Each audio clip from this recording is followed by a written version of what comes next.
Hello everyone, welcome back to Fashion Studies with Ria.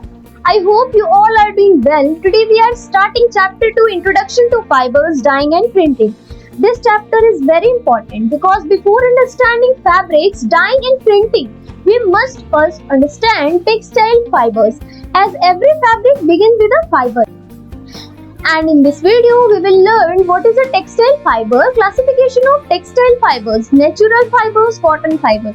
So let's get started. So before studying fibers, let's know a little about India's textile heritage. India is one of the oldest textile producing countries in the world and is famous for its rich tradition of handlooms and handicrafts. Different states of India are known for different textiles such as Banarsi, brocade, Kanchipuram silk, Palushari silk, Jamdani cotton saris and Kashmiri shawls. These textiles are not only beautiful but also represent our culture and craftsmanship. Now to make these fabrics, the first thing we need is a textile fiber. So let's understand what a textile fiber. So what is textile fiber? A textile fiber is a unit of matter which is usually at least 100 times longer than its thickness. अब इस definition को समझते हैं। Textile fibre एक बहुत ही पतला और लंबा स्ट्रैंड होता है। बुक के अकॉर्डिंग किसी भी फाइबर की लेंथ उसकी थिकनेस से कम 100 टाइम्स ज्यादा होनी चाहिए। ये पॉइंट बहुत इंपॉर्टेंट है, सो रिमेम्बर। अगर फाइबर इतना लंबा नहीं होगा तो उसे स्पिन करके यार्न बनाना पॉसिबल नहीं होगा, और जब यार्न ही नहीं बनेगा तो फैब्रिक भी प्रिपेयर नहीं किया जा सकता। अब बुक में एक और इम्पोर्टेंट कॉन्सेप्ट दिया गया है कि टेक्सटाइल फाइबर के बेसिक यूनिट को मॉलिक्यूल कहते हैं और बहुत सारे मॉलिक्यूल्स मिलकर पॉलीमर बनाते हैं।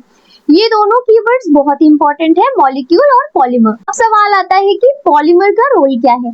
पॉलीमर स्ट्रक्चर ही डिसाइड करता है कि किसी फाइबर की strength, flexibility, durability, moisture absorbance कितनी है। इसकी वजह से कॉटन, वूल और सिल्क तीनों नेचुरल फाइबर्स होने के बाद भी एक जैसे बिहेव नहीं करते। For example, cotton moisture absorb करता है, इसीलिए समर में कंफर्टेबल होता है।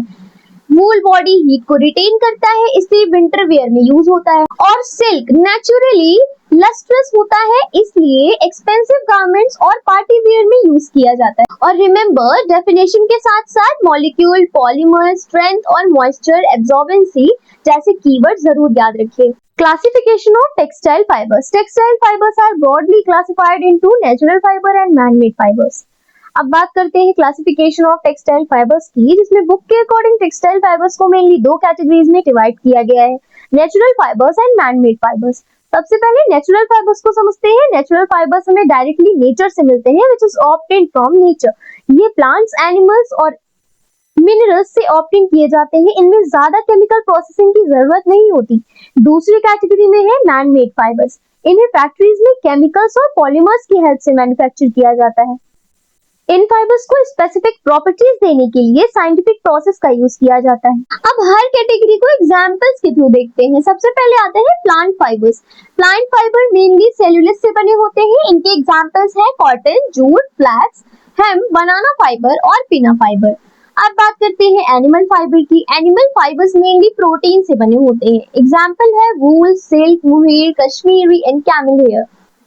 इसके बाद आता है मिनरल फाइबर। बुक में इसका इंपॉर्टेंट एग्जांपल दिया गया है, व्हिच इज एस्बेस्टोस। और लास्ट कैटेगरी है मैन मेड फाइबर। इसमें viscose rayon, polyester, nylon, acrylic जैसे फाइबर्स आते हैं। Natural fibres. Natural fibres are obtained from plants, animals and minerals. Natural fibre वही फाइबर होते हैं जो हमें डायरेक्टली नेचर से मिलते हैं, mean which is obtained from nature.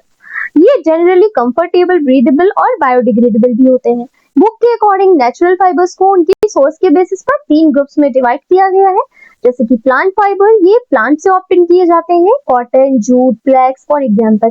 Animal, ये एनिमल से मिलते हैं, जैसे wool and silk which is animal fibre. And mineral fibres, ये नेचुरली मिनरल्स से मिलते हैं। एग्जांपल है एस्बेस्टोस। नेचुरल फाइबर एनवायरनमेंट के लिए कंपैरेटिवली बेटर माने जाते हैं क्योंकि ये नेचुरली डिकम्पोज हो सकते हैं। Cotton fibre. Cotton fibre is obtained from the seed hair of the cotton plant. अब हम चैप्टर के सबसे इंपॉर्टेंट नेचुरल फाइबर कॉटन के बारे में पढ़ेंगे। कॉटन एक नेचुरल सेल्यूलोसिक फाइबर है जो कॉटन प्लांट के सीड हेयर से ऑब्टेन किया जाता है। ये दुनिया का सबसे ज्यादा यूज होने वाला टेक्सटाइल फाइबर भी माना जाता है। अब इसके कुछ इंपॉर्टेंट प्रॉपर्टीज देखते हैं। सबसे पहले है कॉटन सॉफ्ट और कंफर्टेबल होता है, इसलिए डेली वेयर क्लॉथ्स में इसका बहुत यूज होता है। दूसरा, कॉटन हाइग्रोस्कोपिक होता है, इसका मतलब है कि ये मॉइस्चर को एब्जॉर्ब कर लेता है। इसकी वजह से कॉटन के कपड़े गर्मियों में ठंडे और कंफर्टेबल लगते हैं। बुक में एक और इम्पोर्टेंट पॉइंट दिया गया है जो कि कॉटन का क्रॉस सेक्शन किडनी शेप्ड होता है। इस डायग्राम को बोर्ड एग्जाम के लिए जरूर याद रखिए। और कॉटन की स्ट्रेंथ अच्छी होती है और इंटरेस्टिंग बात ये है कि वेट होने पर इसकी स्ट्रेंथ और बढ़ जाती है। ये एल्कलीस को रेजिस्ट करता है और डिफरेंट डाइस को इजीली एब्जॉर्ब कर लेता है। इसी वजह से कॉटन फैब्रिक्स को अलग अलग कलर्स में डाई करना आसान होता है। इसलिए कॉटन का use shirt, kurta, saris, bedsheet, towel और बहुत सारे हाउस होल्ड टेक्सटाइल प्रोडक्ट्स में किया जाता है। And that's it. So in today's class we learn about the introduction to textile fibres, classification of textile fiber, natural fibers and cotton fiber. These are foundation concepts of this chapter. So make sure you revise the definition and remember the important keywords. In the next part, we will continue with jute, flax, wool and silk in detail. If you found this video helpful, don't forget to like, share and subscribe to Fashion Studies with Riya. Thank you for watching. See you in the next lecture.